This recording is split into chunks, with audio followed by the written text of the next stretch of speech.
Welcome to the Ethics Experts, where we're elevating ethics and compliance and HR to the strategic level it's supposed to be. Hey, this is the Ethics Experts. If it's your first time joining us, welcome. And if you are a returning subscriber, hello, bestie. Hope you're having an amazing day. See what happens when you subscribe to the Ethics Experts. You get to partake in this bonus greeting that's on every single episode. So hit that subscribe button. I'm here with the man, Aaron Kusch. What's up, Aaron? What's going on? So you are somebody who's got a really cool background, a really interesting, eclectic experience. You're somebody who's really a thought leader in the culture space and team building space and stuff like that. So our mutual friend kind of put us in touch together, and I was excited to get you on to start, picking your brain and hearing your story. Yeah, excited to be here for sure. So let's kind of start, big picture. You're a team guy. You like building teams. Your culture is near and dear to your heart. Have you always been that way? And if so, and if you haven't, what were those stories or experiences that really helped put you on the track that you're on now? Yeah, no, I'd say, we're kind of, what do you want to be when you grow up kind of a thing. I don't think that was what I thought about. I just wanted to expose myself to as many opportunities as possible. So my goal out of I have undergrad, for example, was to find the biggest company that would be willing to hire me. And that was a Target. So it doesn't get much bigger than Target. Yeah. Is where I started my career. And Target has a super unique culture. I think that was probably my first kind of foray into what culture could mean to an organization.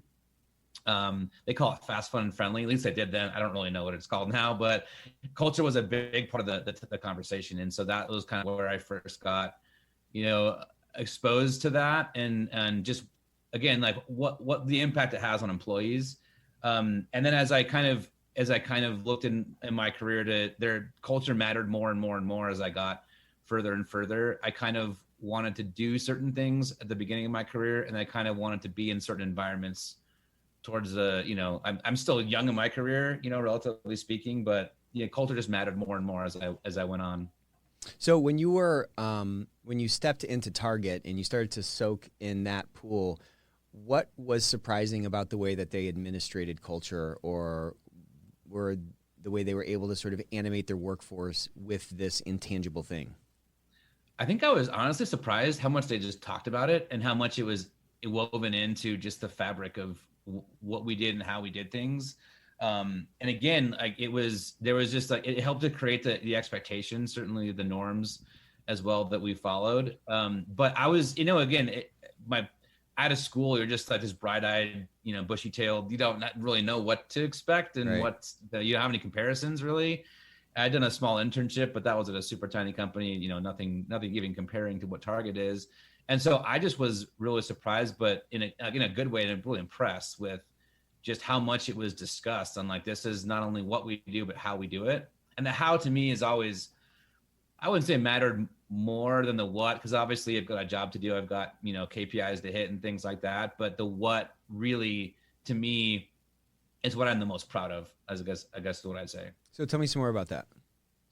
Yeah, I would say that was General Mills was my second job out of after Target, and that was one where they actually, in terms of actual performance reviews, the how was evaluated, which also again was kind of an eye-opening aha for me. Is it's not just about the what. My first boss there always said, you can get stuff done but leave scorched earth behind you, and that's not a very effective way. No one's going to like working with you, even though you got results. And I just appreciated working for a company that valued you can get things done, but you have to do it in a way that builds others around you, that maximizes performances around you. That was my first real cross-functional, I'm at the center of a cross-functional relationship. And so you execute through others, and it's not effective to do it in a way that alienates people. That you can still get the results, but no one's going to like working with you or for you. So, I mean, in that cross-functional role where you have to do things through other people and you have to actually kind of manage through persuasion without sort of positional authority, what were some big lessons you learned in that experience that you've carried forward with you into other roles? Yeah, no, one of the first realizations I had was just the importance of being a good listener, honestly, which sounds super easy and basic. But, I remember my very first meeting at the time when I was working in General Mills. I was in charge of some product improvements on our taco seasoning. I worked on the old El Paso business. So I got to eat tacos for a living, which was pretty fun. But anyways, so I was in the meeting with these people in, functions, R&D specifically, that had more experience in the field than I was years old. And Wow. so I'm there, and I had been with the company like a couple of days, and I had this meeting and they're looking to me for answers. And I remember just, what do you guys think? It was like the first thing I could think to ask when they asked, like, what should we do? I was like, what do you guys think? And that was, I think that a question that I think it's simple, but endeared me to them certainly. And I'm willing to listen.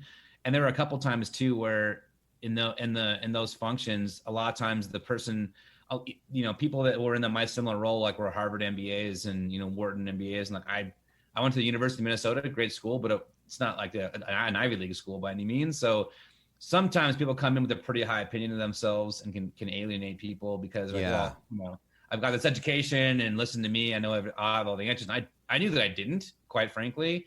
And so there were a lot of people that were frustrated just because the people in my role would just tell them what to do. And so I would just like, once I remember I just said, like, tell me your frustrations. I just listened for like 15 minutes because it was a really intense conversation. And then after I listened, they're like, okay, we'll do what you want us to do. And that was it. And all I had to do was listen. So have you always been that way, able to sort of read a room or read the air and see that kind of thing below the surface on the person across, that might be sort of within the person across the table? Or is that something that you just, acquired over time?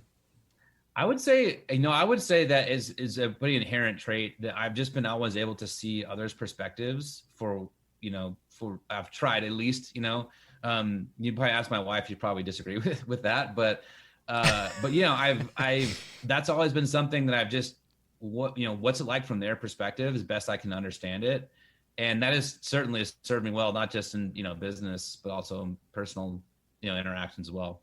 Yeah. And, I don't know. It's like those kinds of skills often are what propel us forward more than the Harvard MBA or the Wharton case studies or whatever.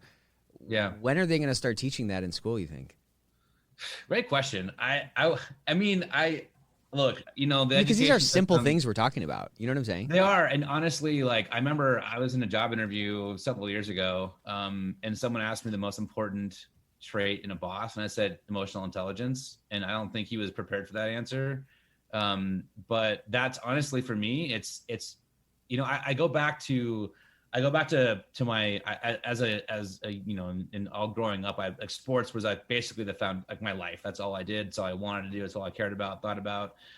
And I remember, certain coaches would just be tyrants and just, super verbally abusive and just in your face. And it didn't bother me. I was able to compartmentalize that. And okay, I listened to what I need to listen to, and just kind of like, you can yell at me. I'm just focused on what I got to do. Like that kind of thing. And then my daughter is a volleyball player, and seeing her go through coaches, she had one that was just super, just mean and insulting. And I just kept thinking, like, coaches don't understand. No, not. I won't say that's too broad of a generalization. A lot of coaches don't understand basic human psychology, and that what is going to motivate you is going to you want to be yelled at, or you want to be uplifted. Like, what's going to get you to perform better? Isn't that a coach's job?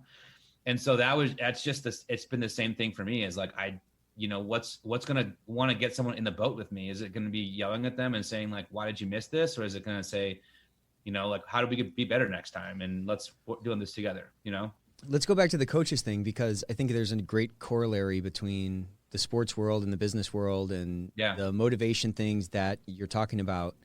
At one point, I think I thought that a lot of those kind of Bobby Knight style coaches, it was a generational thing or something, but it's not. It's just a human thing.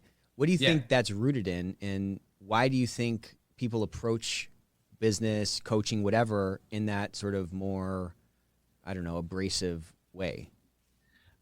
I mean, I don't know. I mean, I've thought about that a little bit, and I think sometimes, like, it's when the stakes are high.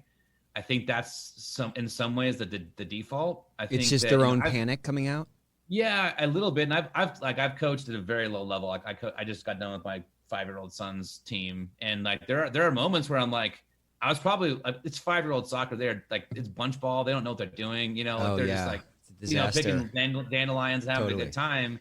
And there are times where I like find myself like disappointed in them. I was like, what the heck am I thinking? Like, well, I didn't yell at them, but I was just like, they're 5. They're just learning how to do this. Like, enjoy it, embrace it, and, be supportive. Luckily, my wife was the assistant coach, and she was the more supportive, force there. But I just think I think in some ways, as my daughters progress in like higher levels, like the coaching gets more and more intense. I think it's just because the stakes are higher. I guess. I mean, that'd be one theory, I guess. I just think too, like there is a generational element too, because a lot of the coaches are, at least, the Bobby Knight types and some of the more abrasive coaches are a little bit older. And you see some of these guys. So I grew up in the Bay Area, so I'm a big Warriors fan. Steve Kerr is definitely a role model of mine. And there's a clip of him and Steph Curry, which is like probably my all-time favorite athlete.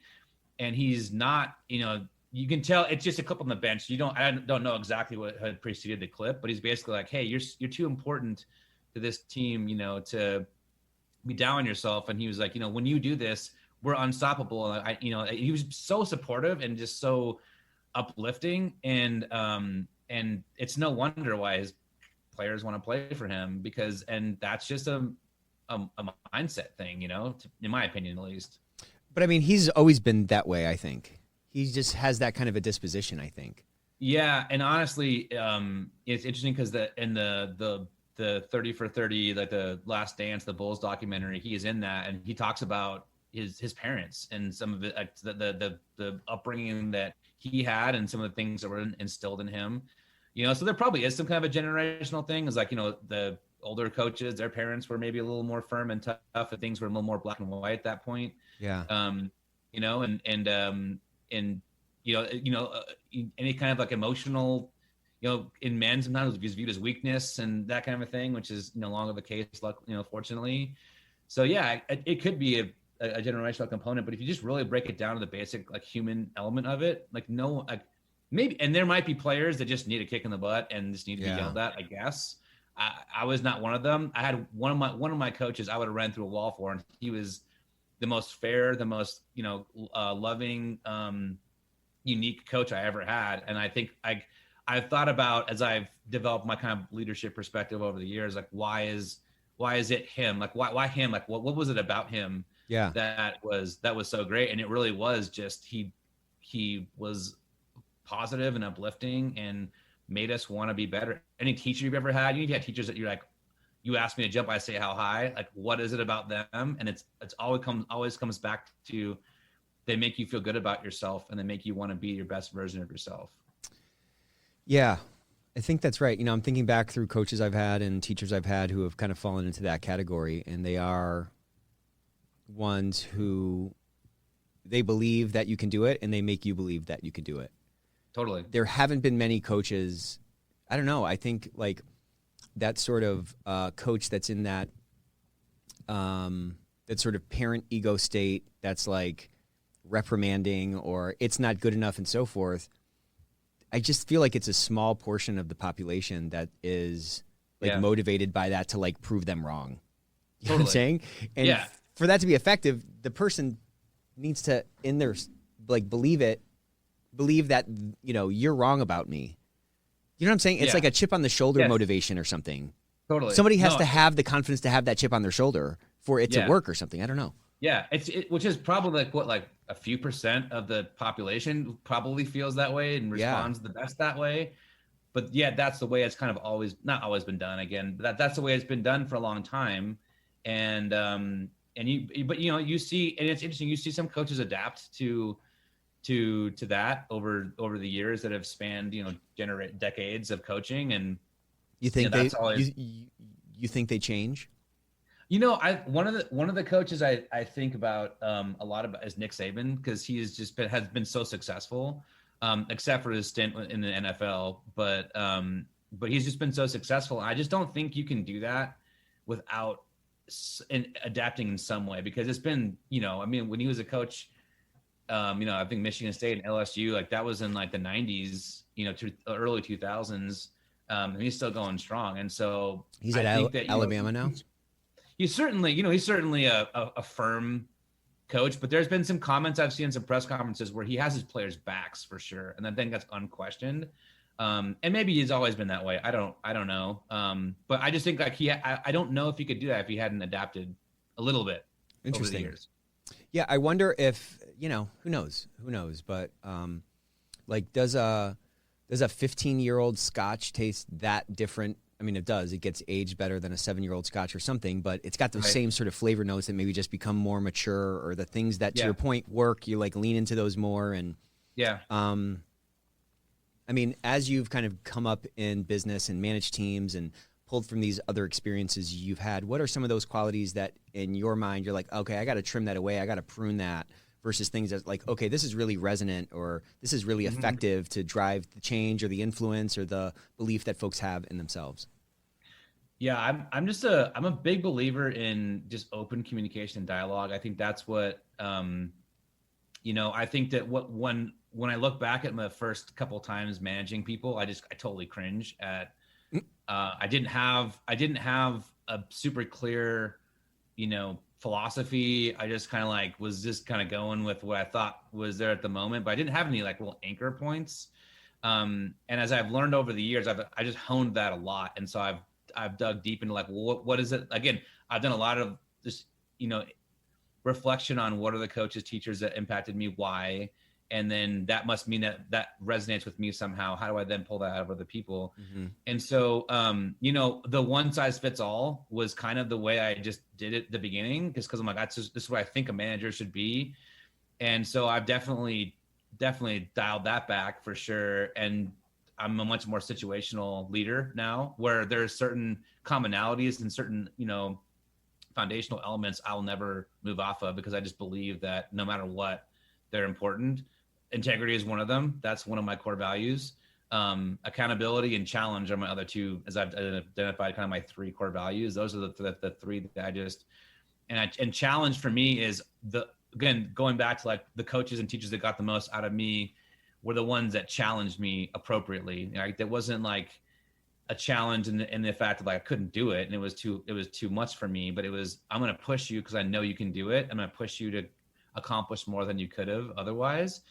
And that to me is the role of any leader, is to get someone to be their best self, right? To accomplish the most. So how do you feel an appropriate challenge differs from a inappropriate challenge, and how as a leader do you assess what, if that's a line in the sand or, shooting for a sort of a level of somebody's potential? How do you start kind of assess and feel out, which side of that fence you're on? Yeah, that's a great question. And that's nuanced. And I think that a lot of this, is pretty nuanced. I would say certain experience helps. And sometimes you're like, well, I was probably too much too soon. I do think though, the too much too soon does teach them also to, ask for what they need if they don't have the resources that they need, and they need to ask for that. But one of my favorite articles I've ever read is called "The Right Way to Hold People Accountable," and it talks about a leader's job is to set their pupils up for success, and only then can they hold them accountable. So I have to give you clear expectations, so you know exactly what the ask is, and you have to have the resources that you need to be able to do it. And then along the way, I'm there to provide you feedback and guidance along the way. And if those requirements are met, then and only then can I hold you accountable to if you did not deliver on the assignment.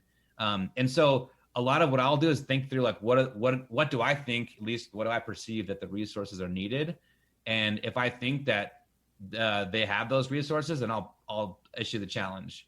If I think that they're outside of those resources, then I would say, I want you to do this. I'm going to give you this answer, but I want you to go find this answer because I don't think you have this, but I know you can find this. And that's usually the kind of litmus tests I use. When you're looking to add people to your teams, what are kind of the 3 things that so let me back up.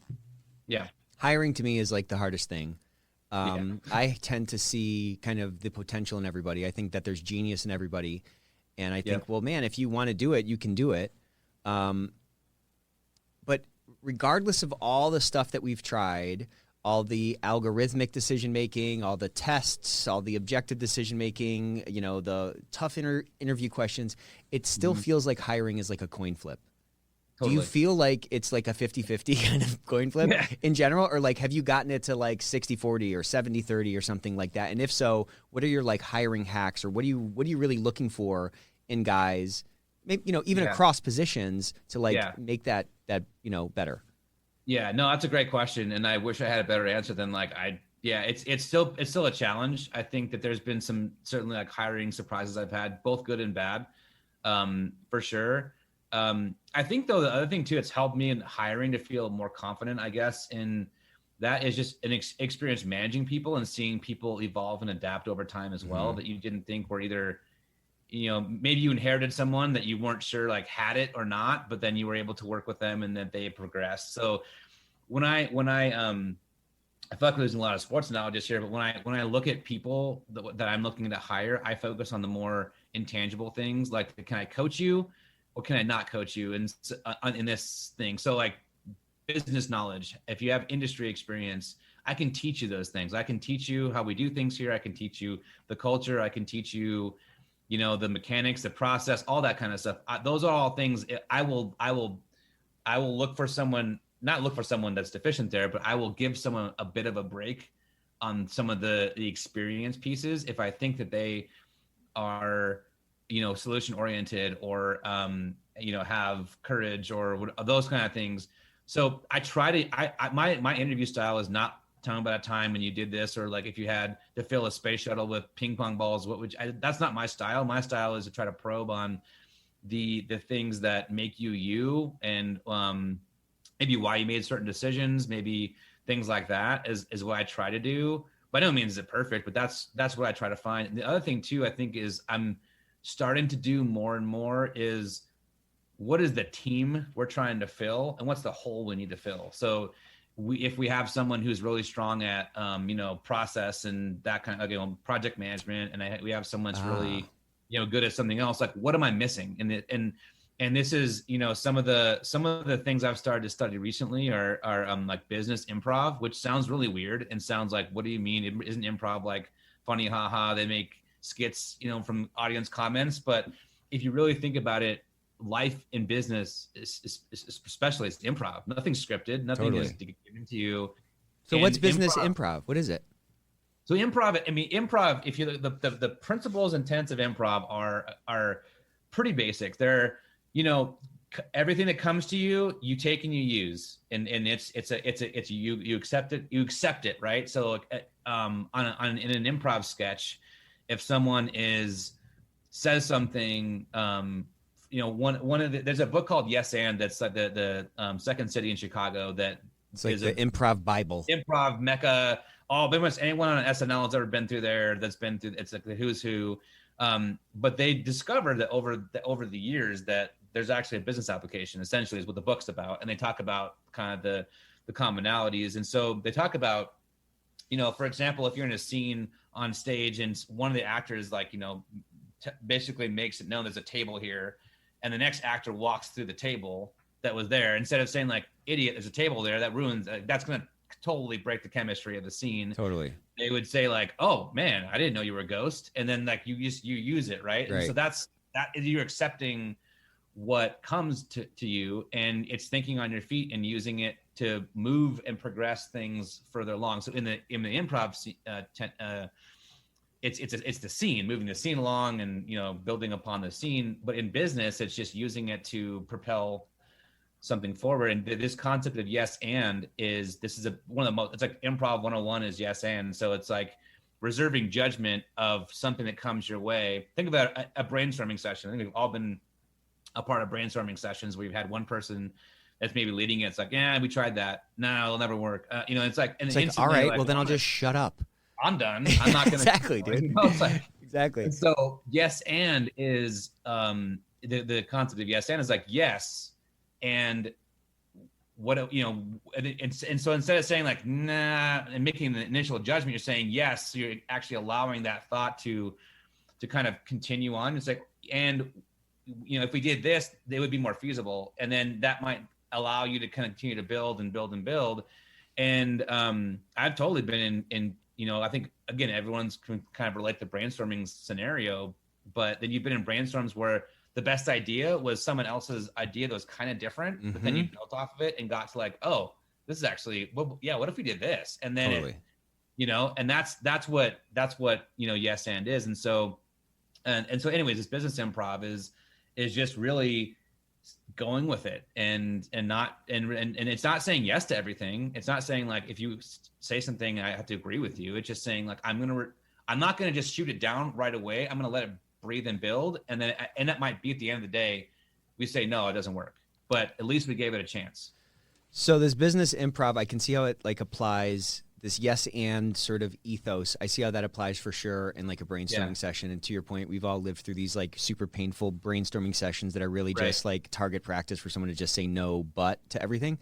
Yeah. Where else does this ethos, this sort of business improv ethos show itself beyond sort of the, the ether of, brainstorming? Yeah. No, no, it's a great question. And really it is in any situation. So brainstorming, I think, is the most relatable one, but think about if you're going to your manager and I have this great idea I want to do. I think I'm really passionate about it. And you go in and you're like, hey, here's what we want to do. And they're like, that's stupid. Or we tried it or whatever. Like, it's not a brainstorming situation, but it's like you're trying to drive change and impact a situation and it's immediately shot down, which then tells you, I'm going to stop trying to innovate. Interesting. I'm out. And so that's one. The other thing too is just reserving judgment and also reserving thought. So when someone's speaking to you, a lot of times you're like formulating your next thing you're going to say, not really listening to what they say. So one of the things about in improv, it's like an improv exercise, is you have to use the last word of what the person before you said as your first word. So you literally can't plan it. You can't start until they've stopped. And so I just did it, by the way. I just did it. Yeah. I'm just kidding. Okay. You have to go right after what they said. So you have to be in the moment. So that's a great one. That's a great one of being in the moment and like living on that crest of the wave of now, not thinking about living in the future of what I'm going to say 2 seconds from now or 5 seconds from now when you take a breath or whatever. Yeah, exactly. And so when the more I started to study it, the more I'm like, there's application everywhere. Totally. With this. And then the other thing too that really surprised me of studying business improv is I didn't realize you think people are just good at it or not. They're funny or they're not. They're good. How do they think on their feet so fast? But the Yes and book gives you a glimpse into how much they practice and how much they study and how much they work at these principles that allow them to, in the moment, be able to take a scene and roll with the punches and things like that. And so you think of things like innovation and like people are like, I think if you ask anyone, would you like to be innovative? They'd say, of course. Yeah, totally. Yeah. I wouldn't want to be considered innovative. But then they're like, well, I don't think that way. I can't do that. I'm not creative. That way. I'm not creative. And innovation isn't just, creating Tesla and going to the moon. That certainly is innovation. It's not only that. Innovation is small process innovations at work. It's all kinds of things that can be innovative. And so, and it's a mindset, and it's a muscle that you can craft and hone over time. And so that was a big realization for me, is like improv, you think, well, I could never do that. I'm not funny, but like they really practice and work at it. So can you at something that you aspire to be good at. Yeah. And how limiting is that negative self-talk that we have that says, I'm not creative, I'm not funny, I'm not innovative, whatever. I'm not, all those things are stories that we tell ourselves. And at some level we start to believe them. To your point, it's very freeing to break out of that thing just by simply understanding that these are muscles to develop and that they can be developed. And they really do apply all over the place, for sure. Completely. Yeah, so where'd your interest in improv come from? So actually, after some time in corporate America, I started my own business. It was like a cookie and soda shop. And we opened right before COVID. So great timing, Yeah, it was perfect timing. We were open 2 months before COVID hit. So it was like Brutal. So needless to say, I'm not doing that anymore. We had to close our doors, unfortunately. But one of our customers, we did a free cookie day. And we had, lines out the door, and one of the people that came in, we served him a free cookie, and he really liked it and came back like every day. We just struck up a conversation, and he became a good friend. And he, once we closed our doors, he had expressed, we had talked a little bit about some other kind of like business opportunity type things, and some of the things he was working on and thinking about. And he asked my thoughts on some stuff, and he kind of said, "Hey, I'm thinking about doing, something with this business improv, and what do you think?" And I was like, "Oh, I know what improv is. I don't know what business improv is." And so he exposed me to it. I just started diving deep into it, and it completely clicked and resonated with me. And so we're still working on, what that could be, come up from a business perspective. I think it's still in its infant stages. So stay tuned there. But it just is so applicable, and it's not a connection you think would be made. But it really is, because nothing is scripted. So the better you can roll with the punches, the better you can adapt and adjust and look out for, triggers and things like that, the better off you'll be. This yes and concept is a big one for me. And even with my daughter, my kids, they're playing pretend, and, one wants to do something and then the other one says no. And I'm just like, listen, nobody wants to play pretend with somebody that's shooting down their ideas all the time. Yeah. You got to get the yes and going. And they've already started to do it. But as you were kind of talking about, it's just not really a connection I've ever made between sort of this improv sort of imagination game and what goes on in business, but it should be, absolutely. And as you were talking about, innovation, it's like, how stifling is that when you have an idea and you go to your boss or you go to your manager and you say, "Hey, I'd like to try this," and you're met with a no but? Like, how much more empowering is it when you're met with a, "Yeah, cool, try that, and look out for this thing," or we tried that in the past, but I think it fell apart because of this, so you might want to look out for that. Yeah. That's a way to kind of keep that sort of creative energy going forward without stifling folks, and really allow for some of this imagination or innovation, whatever, creativity to breathe in your organization. You just don't know what's around the curve. You know what I mean? Yeah. You don't know where brilliance lies, and it could be anywhere. And It could be anyone's idea that sparks someone's idea in a different department. It could be any which way. And it's funny you say that, because when I actually, in one of the companies I worked for, we had it was a big kind of annual conference that we had. And someone did like a 45-minute kind of like spiel on yes and cited the book a little bit, and kind of like what the spirit of yes and is. And we even did we got into little small groups and tried practicing on each other. And then the next day at work, it was like, no but. And so it was well, then yes and's, bunk. So, and same, it's just like, that's crazy. It's interesting. It's only good for conferences. Yes, it's good for conferences. It's really, dynamic breakout sessions, but it's not, but it's if you don't live it, then, and again, it's not, yes and is not saying blindly yes. That would be foolish. That would be, irresponsible. It's letting ideas breathe and reserving judgment until you have a chance to really vet the idea, the situation, what it could be. And again, and when you don't just shoot it down, oftentimes it's built upon, and then great things can come from that. Or it wouldn't have otherwise if you just said we tried it, but it's never gonna work, and never gonna happen. It's super stifling is the best way to describe it, for sure. I mean, the thing I always say is there's a lot of panic that comes from folks who think that life is a lot closer to brain surgery than it is to baseball. Brain surgery, you can't mess anything up. You're right on the edge all the time of somebody dying right there on the table.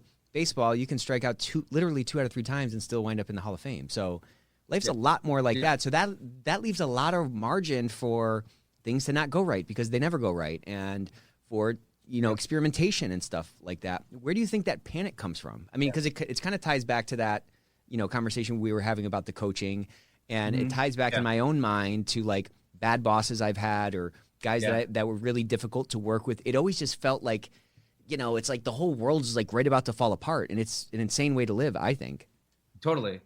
Honestly, I think about this same, I go often in this kind of when I think about this kind of stuff as the bad bosses I've had, just to kind of learn from like, why was it that way? And I think there's a couple things. I think some of was personality and control, certainly. I think some of it too was just the way that like almost the corporate system works sometimes is just, there's just, there's so many layers. And so it's like, I'm responsible for this. And so if you mess up, it's me that's on the hook.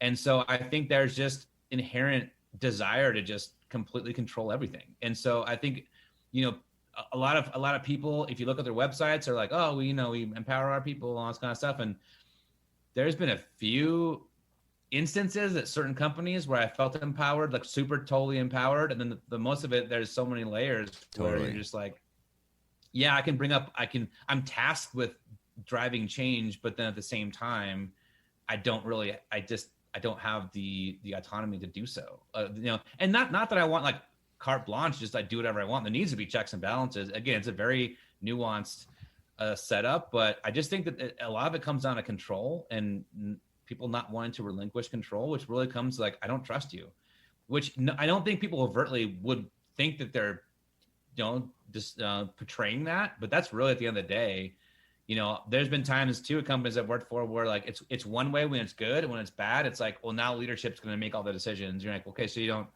don't trust you trust me not to like to keep the lights on, not mess things up when things are going great, but you don't trust me, like, even though I did all these things that were good, you don't trust me anymore when the rubber meets the road. And that's pretty disheartening. That doesn't feel super great. And so, I mean, it's tough. It really is. It's a very layered corporate world we live in, and a lot of people are accountable to a lot of people, and I think that's just part of it. Yeah, I think that's an interesting thing you said. It's like, well, you trusted me before, but now you don't trust me now. And so, it's like everything just collapses down, and that's such a trust killer in an organization or a team or whatever. When you think back on your career, or let me ask it this way.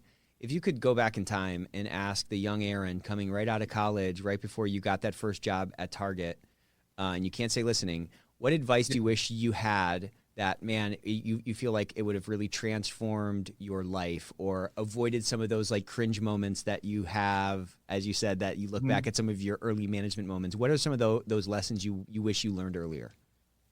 I think one of the main ones that comes to mind is figure out who you are. And that might sound kind of weird because like, I know who I am, but just figure out, I didn't come into my career ever having thought about like, what is my leadership style, and how do I want to show up at work? I kind of cringe at the term like personal brand, but that is true. I mean, it's a good descriptor. I think it's overused a little bit, but like, what do I want to be known for? What do what I want my legacy to be? Those are a lot of really heavy questions to probably ask someone straight out of school, but that's why it kind of boils down to like, who are you? And so one of the big realizations, and one of the things I wouldn't say it's my mantra, but certainly a guiding light, is there's power in clarity. And so you think about some companies that have lost their ways because they didn't have a clear direction, or they might have been kind of flailing and wandering about. Or in my personal journey, especially with leadership, I didn't, when I look back when I was the first time I was a boss, I had zero clarity on like how I was going to be as a boss, how I wanted to show up as a boss. And so I was kind of just flailing about, and I was, being acted upon. I wasn't acting. And so having clarity in like, this is who I am, this is how I operate, this is what I am. That doesn't mean you can't evolve, doesn't mean you can't adapt, doesn't mean you can't, morph over time, but there are certain things in my character that will not change. And we talked about integrity. That's just one of them. I just refuse to compromise anything like that. So like and that was always clear. I was never like, going to be shady in business or anything like that. But yeah, I would just say like, go figure out who you are, and, read books and just do some work and whatever, but like, just figure out who you are and how you want to show up would have been really helpful. Yeah. A hard thing for me in that advice, always has been like, where's that line between who I am, those immovable parts of me, and who I want to be? Do you know what I'm saying? Right. Yeah, like, totally. Which of these are qualities that are like hardwired into me that I can't change, and which of them are ones that I really need to like prune away and, you know, alter, and how movable and like how dynamic are some of these building blocks? You know what I'm saying? Totally. No, it's a great point. And I would say like it's a constant. It should be a constant reflection and analysis on what you're how you are doing, right? It doesn't mean there's no aspiration in that, but there are certain things that are, you know, again, like I would say the reason I kind of mentioned that as the feedback I'd give myself is because I'm a pretty easygoing, laid back person, and certainly can, I mean, like don't mistake that for I will be like rolled over. I can, you know, I can have tough conversations and all that kind of stuff, but my nature is like I think this is maybe why the improv thing struck such a chord. I don't freak out on the instant of something happens. I'm like, okay, like what are we gonna do about it? Like let's process this. Like what does this really mean? And so that's kind of always how I've been. And working in some of the the retail space and like the CPG marketing space, they're super intense jobs. And so it sometimes that has been, you know, portrayed as like I don't care as much because I'm not sounding alarm, freaking out. I am doing things. I'm getting stuff done. I'm not going to be deterred in my pursuit of getting my job done, but my style is different. And so had I known that from the very beginning, I could have managed that with a boss, for example, and said, hey, here's how I show up at work. Gotcha. Don't mistake my calmness, my calmness, my lack of neuroticism as like not caring. Yes. It's like not caring. And Totally. So don't mistake the fact that I'd like to joke around as I don't take this job seriously, for example. Like I could have managed that better. And so, but that is, and so I try to like adapt to being like more intense and like not aggressive, but just like, you know, and I remember once, and it's because I'm like, well, I guess that's how I have to be, you know, to be successful here. You just have to act neurotic. Yeah. To be that way, you know, and so I remember once my wife was saying something, I didn't kind of snapped at her a little bit. And I was like, treat her as if I would treat someone that was, you know, an intense business conversation. She's like, why are you talking to me that way? And I was like, she's like, who are you? And I was like, you know what? I'm You're a businessman. Right. Yeah, I'm a businessman. I work at Target, man. So it's like, you know, it was just like, you're right. Like why and honestly, like to be the most effective leader, I have to be authentic to me. Like totally. What makes me. Totally. If I try to adapt in a way that's inauthentic, then I will not be effective. And so I realized that, and I was like, I'm going to be me, and I'm going to do the job. Dang it. I'm going to bust my butt for this. And I take a lot of pride in being good at what I do. But there are things that I'm like, if this is what you require of me and I can't give that to you, then like, it's not a good fit, and that's cool. That's okay. You know? Yeah. What does integrity mean to you? What does that mean to you? Integrity? Does it mean something? Yeah. Cause I've for a long time I thought, well, integrity means the same thing to everybody. And as I've talked to people, there's this different nuance, this different flavor of the thing for different folks. In your mind, this foundational value, what does it mean to you? I think there are a couple. I mean, like, you know, in the with the age-old definition, like doing the right thing when no one's looking. That's like, you know, the kind of like the easy definition of it, which is probably oversimplified, honestly. I think to me, there's this certain unwavering things that just being true to myself, honestly, and being true to my beliefs. And again, I don't want that like, hey, be who you are, to come across as like never adapt, never learn, never, you know, because like there's times where I'm like, that isn't the right way. I need to adjust this way, but that's not like a core. That's not a core to my being. It's just like a almost like on the periphery of like what is holding me back, if that makes any sense.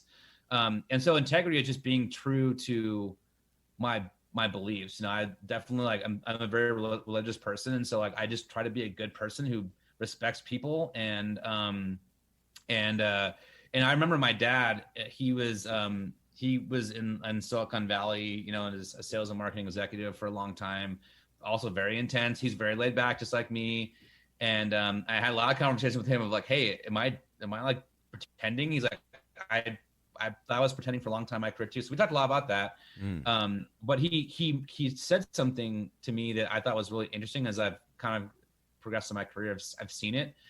He just said it was a particular job where he was up for a promotion, and someone got it over him because they took credit for something my dad had done.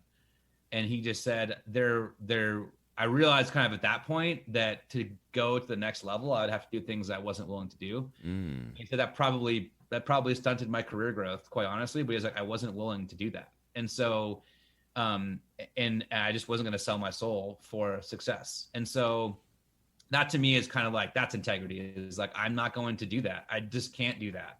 And so and if that ends up being that I'm no longer a fit at a company, and then like I'm at peace with that, because there are certain things I just can't, feel good about in terms of how I approach, what I do and how I do it. And in America, we many times think like, oh, when you stunted your career growth, you're done, you're dead. Well, your career is just one facet of the shape of your life. And Completely. If we're on a path of like personal growth, then how would his personal growth have been stunted had he, not sort of, curtailed his career growth by selling his soul? You know what I'm saying?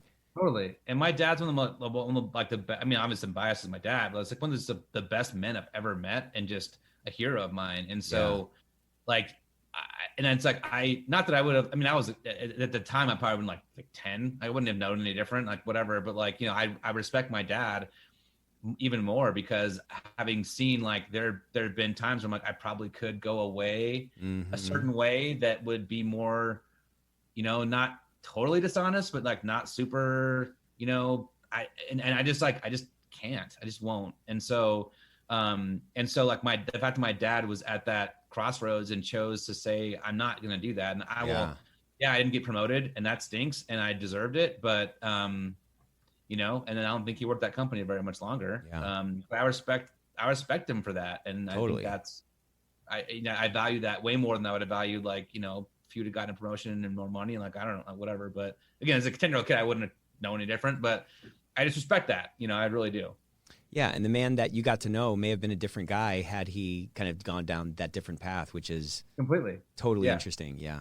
Yeah. Well, thanks so much for joining us today, man. I appreciate it. Folks can find you on LinkedIn. Is that the best way to get at you? Yeah, it's the best way to connect with me. Yeah, and I would just say we're welcome to talk to anybody or to connect with anybody, and just stay tuned on some of the things we've got cooking in some of the business improv space. I think there's some things that we can do that can be really impactful for people. So that business improv thing is super interesting. I can't wait to see what that grows into. I think that's got some legs, and I think that's going to be an interesting mix to kind of throw into the business world. So thanks again for joining us, man. Until next time.